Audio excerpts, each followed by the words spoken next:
జై కళాకారుడా అని అందరూ పిడికిలు పిగిలి గట్టిగా అనాలి. ఎందుకంటే మనం మంచి రోజులు వస్తా ఉన్నాయి, బాధపడాల్సిన అవసరం లేదు.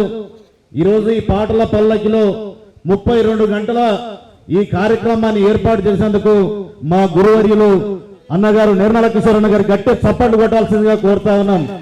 మన అందరి కోసం, మన కోసం ఇదే సుందరయ్య విజ్ఞాన కేంద్రం సాక్షిగా ఉద్యోగం వచ్చినటువంటి అపాయింట్మెంట్ లెటర్ ని చింపేసినటువంటి ఘనత వీరిద్దరికి అక్క రమాదేవి అక్క కిషోర్ అన్న గట్టి చప్పట్లు కొట్టాల్సిందిగా కోరుతా ఉన్నాం.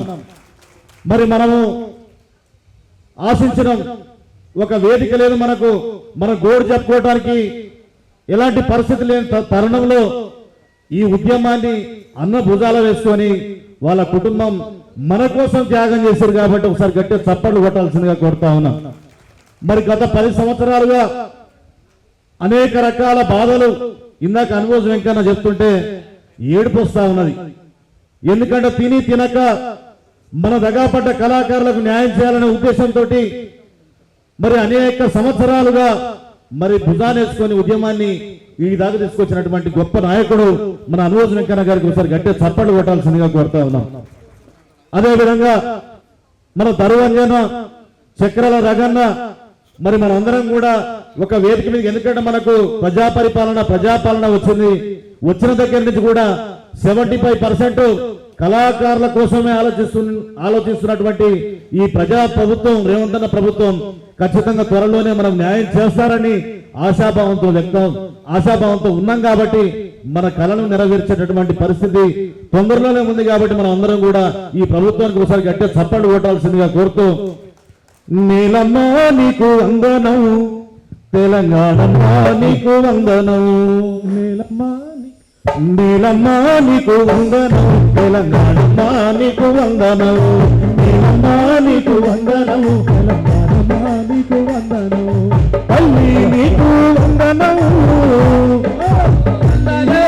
తల్లి నీకు వందనం, నీకు వందనం, బిడ్డల వందనం, నీలమ్మ నీకు వందనం, తెలంగాణమ్మ నీకు వందనం, నీలమ్మ నీకు వందనం, తెలంగాణమ్మ నీకు వందనం, నల్లగొండ పురిటిగడ్డ సాగలున్న ఊరాల బిడ్డ, నల్లగొండ పురిటిగడ్డ సాగలున్న ఊరాల బిడ్డ, పేరులాయిలమ్మ పేరు ఇంకుంటే నైజాము కింద బెజారు,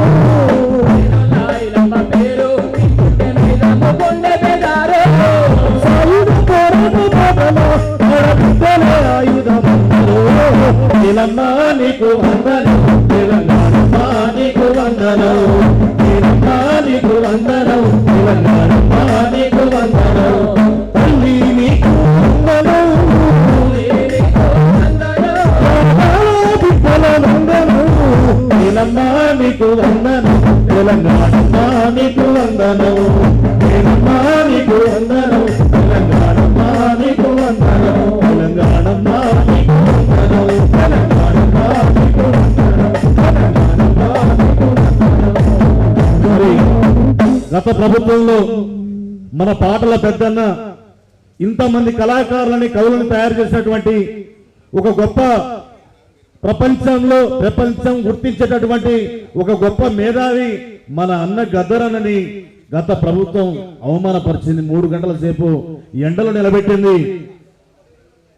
పాటని అవమానించినటువంటి ప్రభుత్వం ఏనాడు కూడా నిలబడలేదు. కాబట్టి పాటని గౌరవిస్తున్నటువంటి ప్రభుత్వం రేపు మనకు ఖచ్చితంగా న్యాయం చేస్తుందని చెప్పేసి తెలియజేస్తూ, సమయం తక్కువగా ఉన్నది కాబట్టి నాకు ఈ అవకాశం ఇచ్చినటువంటి మా పెద్దన్న నిర్మల కిషోర్ అన్న గారికి శిరస్సు వంచి నమస్కారం తెలియజేస్తూ, మరి ఇంత ఓపికతోటి వచ్చినందుకు, అన్ని జిల్లాల నుంచి వచ్చినందుకు మనకు త్వరలోనే న్యాయం జరుగుతుందని ఆశాభావంతో, ఆశతోటి వెనక తిరిగి చూస్తే ఇళ్లలో పోతే పేదరికంతో బియ్యం కొనలేని పరిస్థితులలో తెలంగాణ ఉద్యమంలో పనిచేసినటువంటి మనం అందరం కూడా మన సమయాన్ని వెచ్చించి తెలంగాణ రాష్ట్రం వస్తే మన బతుకులు మారుతాయి అన్న సందర్భంలో మరి ఒకే ఒక వ్యక్తి మన అందరి జీవితాల్లో నిప్పులు పోసి ఈరోజు గోస పెడతా ఉన్నాడంటే మనం అందరం కూడా మరి ఆ వ్యక్తిని మనం అందరం కూడా ఇంటికి సాగదు వెళ్ళాం.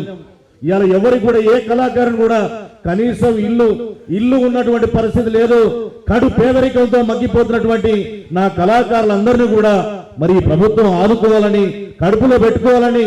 ఎందుకంటే మాకు ఉద్యోగాలు ఇచ్చి మాకు జీవితాన్ని ఇస్తే మన ప్రభుత్వం, మన ప్రజా పరిపాలన, మన రేవంత్ అన్న గారిని మేము కూడా కడుపులో దాచుకొని అనేకమైన పాటలు ఇంకా చేయడానికి మేము సిద్ధంగా ఉన్నాం. కాబట్టి మరి అందరికీ కూడా త్వరలోనే న్యాయం జరుగుతుందని చెప్పేసి ఆశాభావం వ్యక్తం చేస్తూ జై కళాకారుడా, జై కళాకారుడు, కళాకారుల ఐక్యత.